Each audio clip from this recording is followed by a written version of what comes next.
आज केवल हमारे देशवासियों को ही नहीं बल्कि पड़ोसी दुश्मन देशों को भी, उनके नॉन स्टेट एक्टर जो कहते हैं उनको भी और पूरी दुनिया को ये संदेश चला गया है कि ये पुराना भारत नहीं है, ये नया भारत है। एक ऐसा भारत जिसके ऊपर अगर कायराना हमला करोगे, दुस्साहस दिखाओगे तो हम खेद प्रकट नहीं करेंगे, हम घर में घुस के वार करेंगे, चाहे उसके लिए सरहद पार करनी पड़े। दुनिया के किसी भी कोने में हम पाताल तक भी ढूंढ के निकालेंगे जिन्होंने भारत के ऊपर दुस्साहस करा है। ये नया भारत है और इस नए भारत की ताकत प्रधानमंत्री मोदी जी को, देश की सेनाओं को मैं धन्यवाद देता हूं, अर्धसैनिक बलों को मैं धन्यवाद देता हूं और देश के नागरिकों को भी मैं धन्यवाद देता हूं, क्योंकि आप सब ताकत है।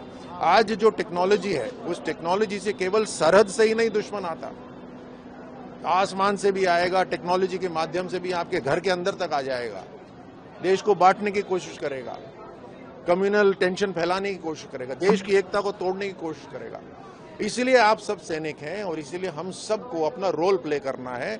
अगर कई बलिदानों की वजह से आज हम स्वाभिमान से जी रहे हैं, हमारी संस्कृति जिंदा है, तो अगले 1000 साल की जो तैयारी करनी है वो आज हमें करनी है। कुछ समय देश के लिए जरूर निकालिए, मेरा यही आग्रह है। और प्रधानमंत्री मोदी जी ने मैं बार बार इसी को देश के नाम जो संदेश दिया उसमें भी यही कहा।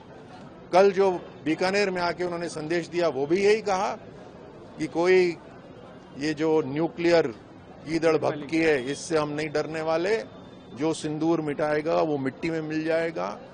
और बिल्कुल स्पष्ट कर दिया कि टॉक्स अगर होगी तो केवल पीओके के ऊपर होगी। इतना क्लैरिटी आज तक किसी लीडर में नहीं थी और ये हमारे लिए संदेश है कि हमारी क्या दिशा होना चाहिए। हम सबको मजबूत इस देश की ताकत बनना है।